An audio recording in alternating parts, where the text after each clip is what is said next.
Si me levanto temprano, fresco y curado, claro y feliz, y te digo voy al bosque para aliviarme de ti. Sabe que dentro tengo un tesoro que me llega a la raíz. Bueno, muy buenas tardes a todas y a todos. Realmente un enorme gusto de estar aquí, de poder compartir desde nuestra visión, nuestra mirada sobre las tremendas contexto que estamos viviendo en este momento en América Latina y en el mundo, pero muy particularmente haciéndolo desde puntos de vista complementarios y fundamentalmente en el entendido de que hoy nos enfrentamos a nuevas, digamos, quizá los mismos enemigos con nuevas tecnologías, con nuevas herramientas, con nuevas formas de intervención, digamos, en esto que Oscar llamaba los golpes blandos, que no por blandos, digamos, duelen menos, y en consecuencia, digamos, también habilitan formas diferentes de ir pensando, porque en este juego de aprender de quién es el otro y de quiénes somos nosotros, digamos, me parece que también vale la pena tener presente esta vieja frase de la política que dice: los otros también juegan, los otros también aprenden, e incluso muchas veces los otros utilizan las mismas herramientas y las mismas tecnologías que nosotros usábamos antes, digamos. Así que, digamos, vale la pena entender de alguna manera que esta vieja frase que dice, digamos, mientras pelean separados son derrotados juntos, ¿no? Es decir, que en buena medida, digamos, resulta absolutamente estratégico entender que el periodo que nosotros llamamos periodo progresista no pudo darse sin una excepcional articulación de política de esos gobiernos progresistas que en algún momento dado jugaron en caja de resonancia en la totalidad de los 11 países que estaba justamente Oscar mencionando. Voy a ver si consigo trabajar con esto, pero digamos, acá yo pongo una barrera muy parecida a la que planteaba Oscar en relación al tema de la década de los 90. La década de los 90 produjo una verdadera acumulación de poder político y de reacción, porque la década de los 90 de alguna manera está marcada por el consenso de Washington. La historia de intervención de Estados Unidos en América Latina no comienza esta década, ni la anterior, digamos, por lo menos tenemos 130 años de intervención de Estados Unidos en América Latina, e incluso también voy a postular, digamos, de que para América Latina no es mejor, digamos, gobierno republicano o gobierno demócrata, sino que hay una coreografía que hace en términos generales, para decirlo en pocas palabras, los gobiernos demócratas con sus buenos modales reúnen el rebaño y los gobiernos republicanos lo esquilan, digamos. Así que de alguna manera, digamos, esta danza entre republicanos y demócratas, digamos, ya la hemos visto varias veces. Recordemos que la década comienza con Bush en el gobierno, de alguna manera es contra Bush que también se puede juntar fuerzas, digamos, para decirle algo así como al carajo al alca, ¿verdad? En la reunión de Mar del Plata que justamente Oscar estaba mencionando. A partir de estas dos grandes medidas, los golpes militares y los golpes de mercado, los gobiernos latinoamericanos aprendieron, digamos, incluso aprendieron cosas que a nosotros nos ha dolido del sector salud. Por ejemplo, digamos, ¿para qué ha servido, digamos, la acumulación de reservas? ¿Por qué acumulábamos reservas mientras no podíamos garantizar el derecho a la salud para toda nuestra población? Y en buena medida es porque las reservas se utilizaron fundamentalmente para neutralizar los golpes de mercado. De tal manera, digamos, que aún importantes movimientos y operaciones de mercado no lograron desestabilizar a los gobiernos progresistas de esta década, como sí lo habían logrado en la década de los 80, recordemos la caída de Alfonsín, la caída de Sarney, la caída de Alan García, digamos, con golpes hiperinflacionarios al mismo estilo que se había intentado antes con Chile. Así que van a aparecer algunas herramientas nuevas, o no aparecen, así aparecieron. Por un lado, digamos, la tremenda concentración e intervención en las operaciones mediáticas. Resulta imprescindible entender... Resulta imprescindible entender, digamos, que los medios de comunicación han cambiado. No han cambiado solo porque ahora sean más malos, sino que en realidad han cambiado primero, digamos, porque se ha roto, digamos, la posibilidad de tener soberanía mediática, es decir, en este momento, digamos, los medios de comunicación transnacionales, digamos, tienen la posibilidad de entrar en cualquier territorio, y recordemos que hubo una década de lucha para que eso no ocurriera, digamos, hoy, podríamos decir así, la CNN es un jugador local en cada uno de nuestros países, para decirlo gráficamente. Lo segundo, digamos, es que a través de los medios, de los nuevos medios de comunicación, los periódicos no dependen más de los lectores, es decir, que incluso hay periódicos en este momento muy importantes que se regalan, digamos, porque ya los lectores no sostienen los periódicos, porque se ven por internet, porque se ven por otras vías, digamos, y en este momento esos periódicos están absolutamente en control de los auspiciantes, es decir, de la gente que financia, de tal manera, digamos, que la supuesta libertad periodística, digamos, se ha reducido a los valores más bajos, porque prácticamente nuestros medios de comunicación hoy son casi estaciones retransmisoras de grandes líneas de cadena, digamos, que llegan internacionalmente, digamos, y que además deben obedecer a los intereses de los anunciantes, porque un solo anunciante que se retira puede inviabilizar directamente ese medio de comunicación.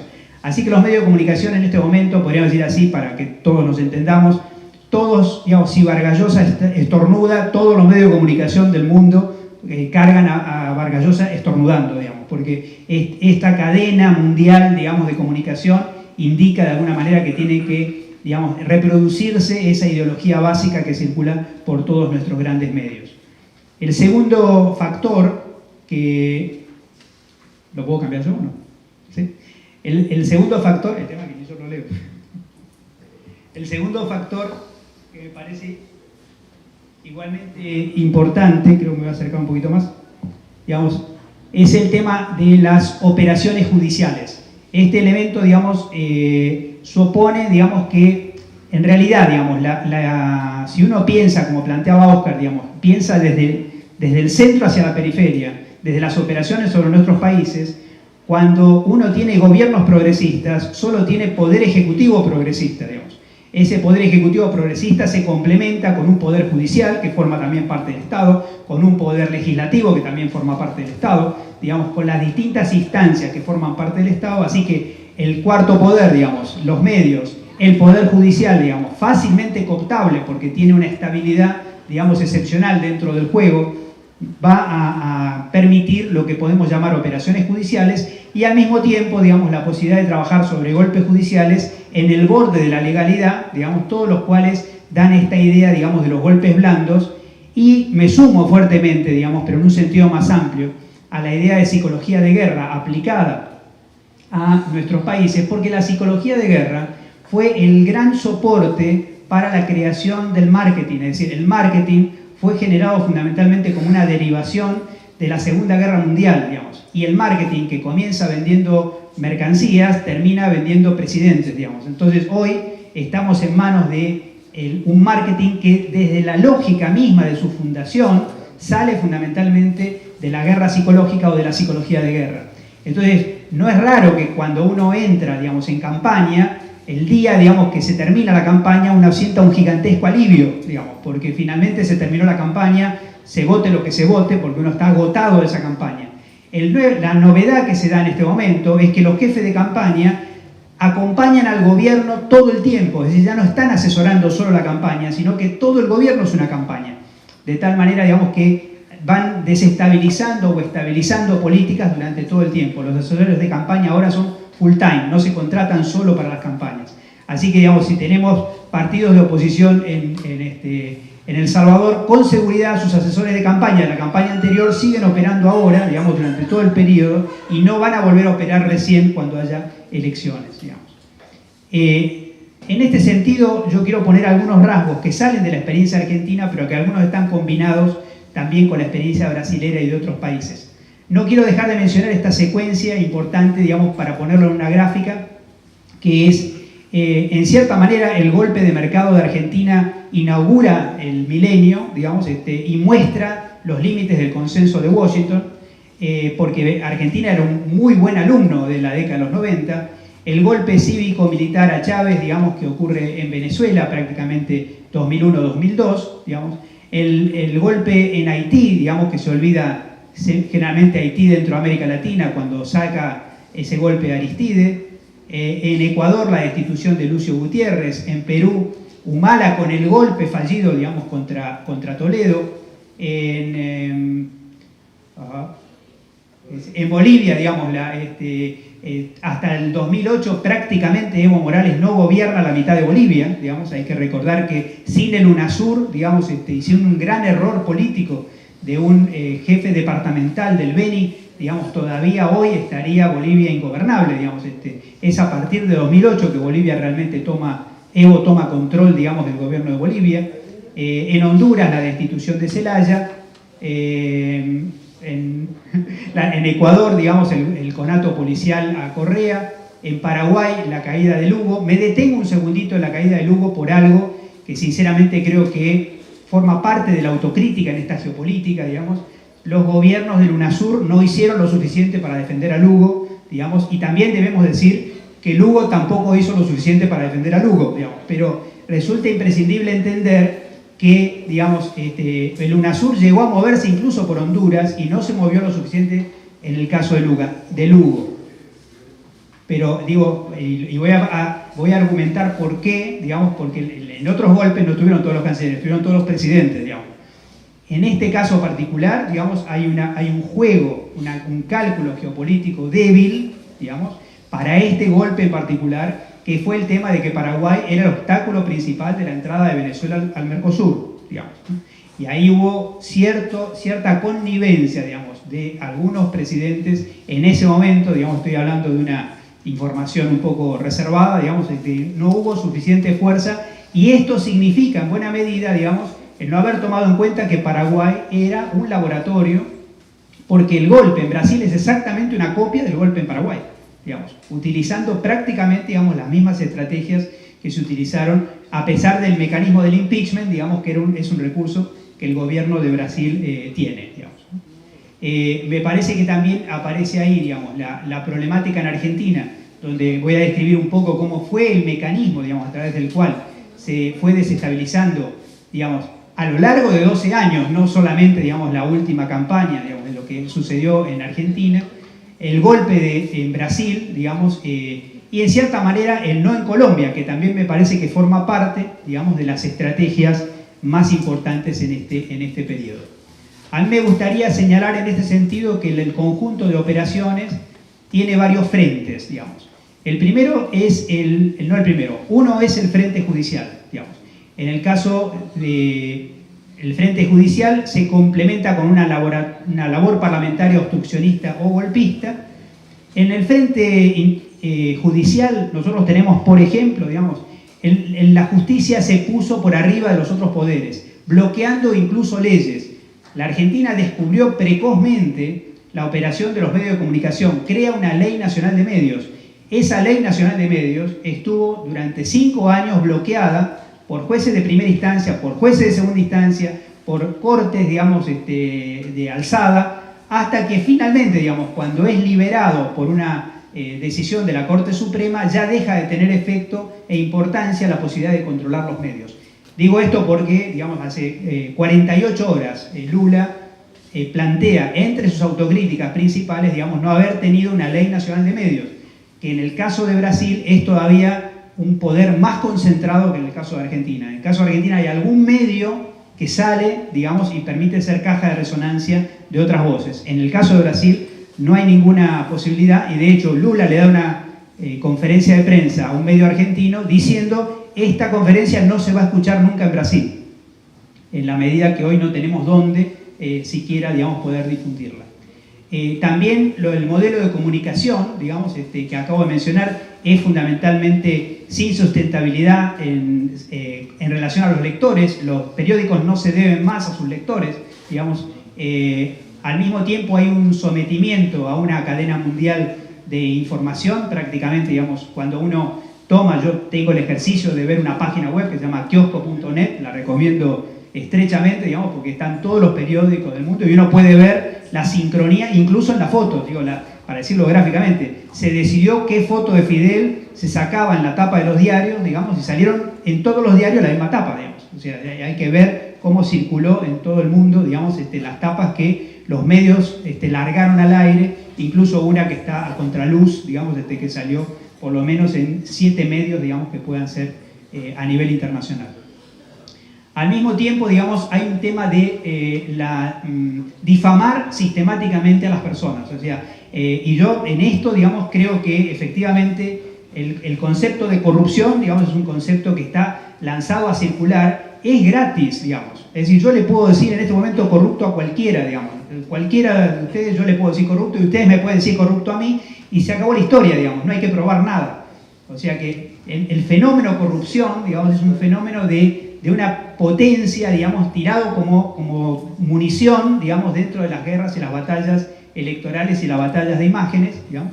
En el caso de los, finalmente, digamos, hay una invisibilización de todas las expresiones populares, es decir, lo que planteaba Oscar recién, digamos, en relación al tema de la resistencia de los movimientos populares, es resistencia a los movimientos populares, pero uno no se va a enterar por los diarios, digamos.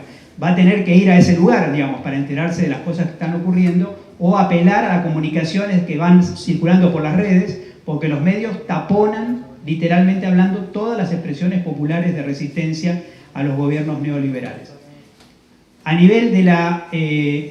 digamos, existe otro elemento fundamental que es la judicialización de la política, digamos. Lo vemos claramente en el caso de Argentina y en el caso de Brasil, digamos, porque cualquier candidato viable, digamos, para reemplazar en el futuro, que sea una amenaza para los gobiernos conservadores que están en este momento en Argentina o Brasil, no va a ir, digamos, no se va a disputar con ellos en el mundo de las elecciones. Digamos, hay que destruir su imagen previamente y la mejor forma, digamos, es, digamos, difamarlos, después de difamarlos, digamos, meterlos en la justicia, como la justicia se va a expedir, digamos, de acá a después de las elecciones, digamos, la persona quedará permanentemente sospechada y de alguna manera restará sus posibilidades electorales, digamos, y esta es la estrategia clarísima que se está tomando en el caso de Lugo, en el caso de Cristina, en el caso de Dilma, digamos, en Brasil.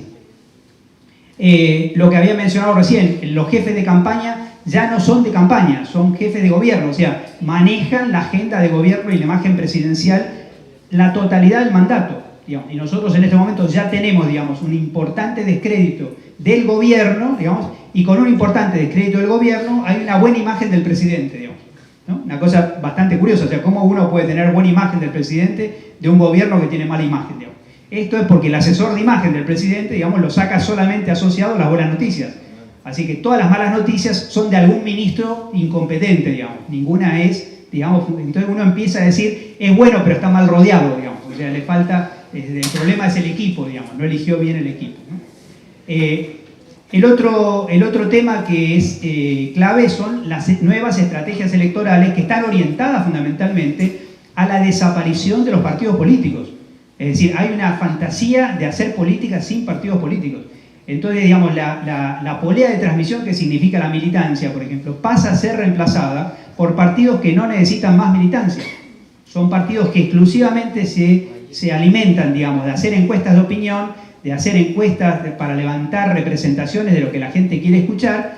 Luego, digamos, de alguna manera se tiene el dinero suficiente como para comprar los medios, digamos, y después de comprar espacios en los medios, se va a esa batalla contra otras fuerzas que no tienen ese dinero para hacer campaña ni tienen esa posibilidad de hacer, digamos, tener expertos en marketing para vender figuras presidenciales.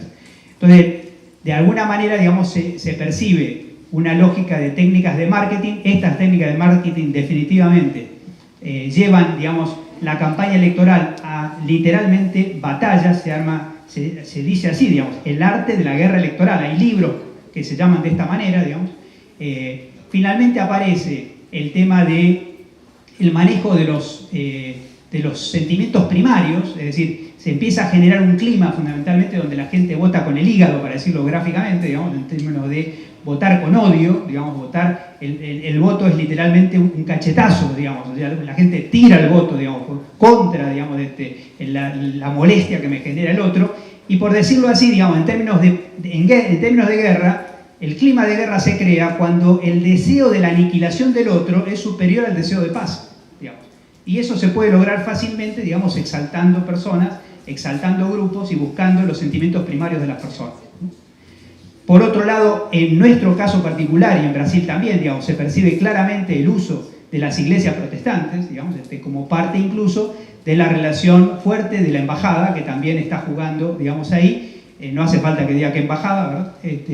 Y sin contar, además, que las restricciones externas son planificadas. Hablábamos hoy con Oscar, por ejemplo, digamos, yo no tengo ninguna duda, digamos, que al minuto que se cayera el gobierno de Maduro, digamos, el barril de petróleo va a duplicar el precio, digamos, ¿cierto? O sea, digamos, el barril de petróleo está hoy casi literalmente marcado para Venezuela, digamos, y Ecuador, digamos. Y eso tiene directamente que ver con esa declaración de Obama que Oscar recién había colocado.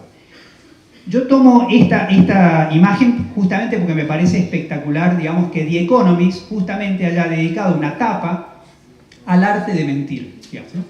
El arte de mentir, digamos, inaugura un periodo que se llama la política de la posverdad, digamos. Y esa política de la posverdad dice, digamos, consideremos los hechos del discurso de Donald Trump. Entonces Donald Trump agarra el micrófono y dice, por ejemplo, que en realidad Obama no es norteamericano, digamos, como algunos están diciendo que Maduro es colombiano, digamos, ¿no? Que Obama no es norteamericano, que es el fundador del ISIS, digamos, que Hillary Clinton en realidad, digamos, es hija de Lee Oswald, del que asesinó a Kennedy, digamos, y tira esas cosas y no es impune, o sea, puede tirar cualquier cosa porque nadie pide verificación de ninguna de las cosas que dice. Después que las dice, digamos, The Economist dice, es el mejor exponente de la posverdad, porque la política de la posverdad se basa, digamos, ni siquiera en decir otras verdades, sino literalmente en movilizar sentimientos primarios. Entonces, esa lógica le da la sensación, digamos, de que después, al llegar al mundo electoral, en la batalla electoral, en los debates electorales, si el otro es acusado y trata de defenderse, está mediáticamente colocado como que ha sido pillado, digamos, diciendo descubierto en una falta, digamos, queda como un niño que se está defendiendo, se llega a caer en la trampa de defenderse, y de hecho Hillary Clinton cayó en la trampa de defenderse con varias agresiones, digamos, que va a disparar Trump. Y quiero decir, digamos, que incluso se moviliza como sentido primario la misoginia, es un sentimiento primario que se movilizó jugando fundamentalmente con la idea de mujer que quiere ser presidenta debe ir presa, digamos, por el solo deseo de ser presidenta, digamos. Así que queremos que vaya presa, digamos, Cristina, que vaya presa Dilma, digamos, porque son mujeres, y directamente Trump le dice, usted sabe, le dice a Hillary en la cara, que usted debería estar presa, digamos. Es decir, eso fue parte, digamos, del manejo, y bueno, todos los varones que quieren ver presa a las mujeres, digamos, votan por Trump, digamos, para decirlo gráficamente, y parece que hay muchos, digamos. Entonces, digamos, ese tipo de manifestaciones tiene que ver con el arte de la mentira, y The Economist, lo curioso de esto, si usted nos sigue leyendo esta nota, The Economist dice que esto se inventó fundamentalmente contra los gobiernos populistas y que ahí estaba bien usarlo. Lo que ha sido una herejía es que esta misma herramienta se haya usado para el Brexit en Gran Bretaña, de ahí The Economist está sangrando porque es inglés, digamos, y que vaya Trump, digamos, a hacer lo mismo, cuando después, fíjense ustedes, inmediatamente después de esta etapa, hay otra etapa de The Economist, justamente, digamos, mostrando que el triunfo, digamos, de la izquierda en el Partido Laborista, digamos, sería una especie de vuelta atrás, digamos, de los camaradas, digamos, e inmediatamente otro diario saca una tapa, digamos, sobre qué pasaría, de alguna manera, digamos, si los laboristas ganan con este candidato de izquierda, generado por el mismo diario que habla de la posverdad, digamos, o sea que está generando, digamos, se suma a este clima. Me gustaría también mencionar qué pasa con los autores que han descubierto y que están todo el tiempo, viven de fabricar candidatos políticos y de descubrir técnicas. El instituto, particularmente el Instituto de Santa Fe, digamos, en Nueva México, lo mismo que la Rand Corporation, están estudiando las técnicas nazis de movilización de masas, diciendo, digamos, separemos, digamos, los objetivos neofascistas de las técnicas. Las técnicas no eran tan malas, digamos. El problema fueron los objetivos. Y uno podría decir, bueno, digamos, esto es una teoría paranoica, ¿a quién se le ocurre esto? Miremos lo que dice el principal asesor de Macri, digamos, en la campaña, que es ecuatoriano, digamos, se llama Durán Barba, y que fue además, digamos, el fabricante de Fox, o sea, el asesor de Fox para que Fox le ganara por primera vez al PRI en la historia, digamos, este señor Durán Barba es el asesor, digamos, y dice concretamente, digamos, que hasta en un momento dado compara a Chávez con Hitler digamos, y el periodista se escandaliza, le dice, ¿cómo usted dice, digamos, que va a comparar a Chávez con Hitler, digamos? Bueno, más o menos, Hitler tenía muchos votos. Sí, bueno, pero hubo un holocausto. Sí, pero, digamos, hay muchos judíos que se han ido de Venezuela, digamos. Y termina la nota, digamos. Entonces la nota queda como que finalmente Hitler, incluso Stalin, digamos, rescata a Stalin diciendo que era un poeta, digamos, que la gente lo quería mucho. Digamos, este tipo de personajes, digamos, van directamente a la esencia de la tecnología de manipulación de masas, y esas tecnologías de manipulación de masas tienen hoy expertos recorriendo el continente, vendiéndose al mejor postor, ganando miles y miles de dólares, digamos, para asesorar campañas, digamos, donde la verdad es lo que se pierde. Recuerden ustedes, digamos, que el asesor de Uribe, digamos, termina diciendo que mintieron adrede en la campaña con el no, digamos, y Uribe lo termina echando, digamos. Esto ocurrió ahora, digamos. Así que, digamos, que la campaña de Uribe también formó parte, digamos, de estas nuevas formas de hacer política, para decirlo gráficamente. Este señor tiene un libro que se llama El arte de ganar. Si ustedes quieren leerlo, no lo estoy vendiendo en este momento, pero, digamos, se llama así. Bueno, finalmente tenemos esta maravilla, digamos, que nos hemos sabido conquistar. Dice, digamos, este diario dice, fin para 12 años de corrupción a la prepotencia kirchnerista, digamos. Parece que el gobierno de Kirchner era prepotente, digamos, ¿no? Este señor no, digamos, es un hombre democrático, y entonces inmediatamente comienza la campaña, digamos, para poner presa a Cristina, digamos. Así que, digamos, empiezan a aparecer en los medios cosas como ya te vi derrotada, ahora te quiero presa, ¿no? Parece que la violencia de género no era solamente, digamos, contra las personas humildes, también las presidentas, digamos, deben ser objeto de violencia de género. Ni les cuento, digamos, las deformaciones humorísticas sobre la figura presidencial que nunca se hubieran hecho sobre un presidente hombre. Quiero decir, ni siquiera Néstor Kirchner recibió, digamos, la falta de respeto que los humoristas, digamos, pusieron sobre la figura de Cristina. Cristina Kirchner termina presa, digamos, ¿no? Peor todavía, Cristina teme ir presa, digamos, ¿no? Así que esta es, de alguna manera, digamos, la construcción. No interesa ahora probar nada, o sea, digamos, debe ir presa porque debe ir presa, después veremos por qué, digamos.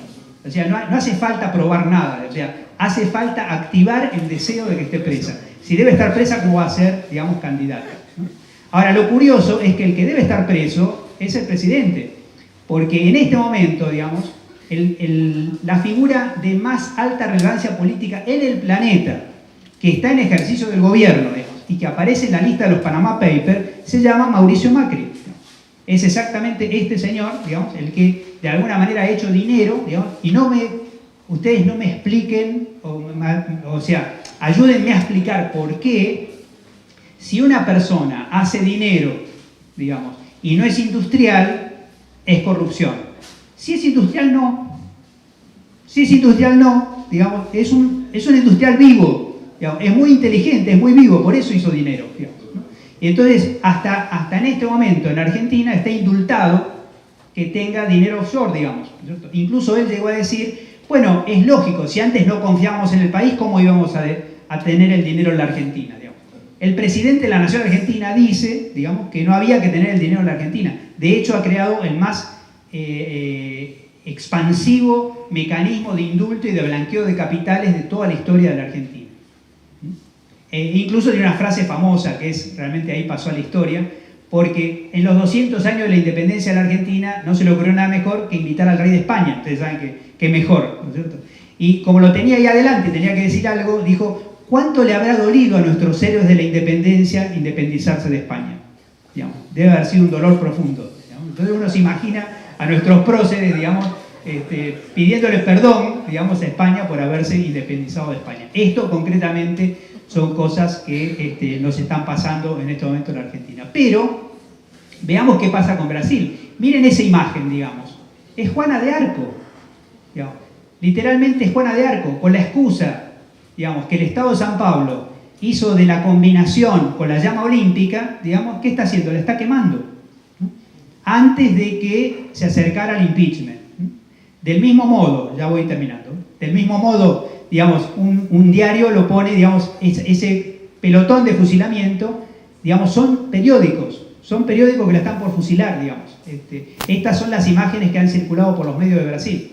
Fíjense la cara de Lula, o sea, esta foto, digamos, es decir, se pasaron meses buscando esta foto lo autoinculpa, digamos, o sea, tiene cara de culpable.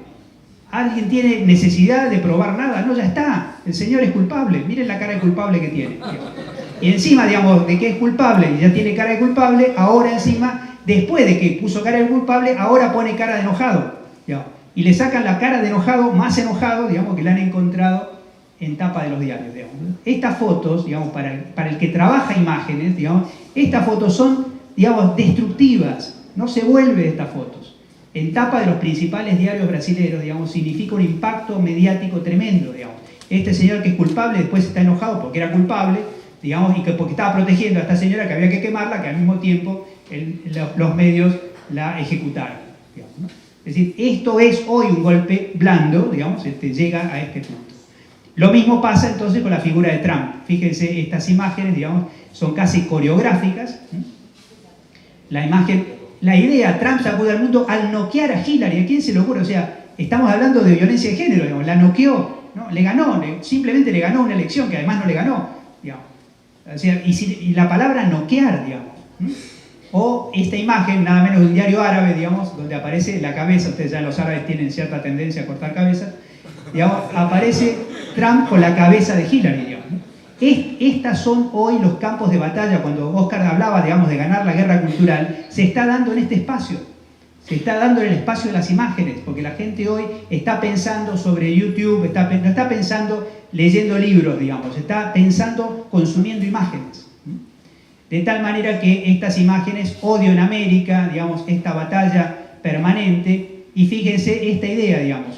Y yo le pongo esta foto porque todos los partidos políticos de la Argentina, todos fueron a ver la elección para ver cómo se hace una elección en la campaña de Estados Unidos. Fueron a aprender ahí cómo se hace. Fíjense qué campaña, Der Spiegel lo pone más o menos clarito, digamos. Lucha en el barro, digamos. Esto es lo que fue en Estados Unidos. ¿Qué se le ocurre que van a hacer los políticos latinoamericanos después de haber ido a aprender a Estados Unidos cómo se hace una campaña electoral, digamos? Van a hacer lo mismo, digamos. Vamos a estar sometidos exactamente a esta psicología de guerra que planteó Oscar y que significa, en este caso, digamos, lograr que un electorado termine, digamos, sepultando al otro porque desea exterminarlo, aniquilarlo, eliminarlo, no tiene derecho a estar, no tiene derecho a ser, digamos. Esto es con lo que se está manejando en este momento la política en el mundo. Yo creo, finalmente, digamos, que estamos, como aparece en el Daily News, en la casa del horror, digamos, entre otras cosas de lo que planteaba Oscar, digamos, Trump no cree que haya calentamiento global, ni que el ser humano tenga nada que ver con eso. The Economist está preocupado porque va a haber un nuevo populismo o un nuevo nacionalismo, nada menos que en Estados Unidos. Y finalmente, mi última reflexión, no existe ninguna potencia, ningún poder en el mundo que se autorregule. La situación que está pasando en América Latina en este momento vuelve a ser patio trasero, pero porque es imprescindible para Estados Unidos.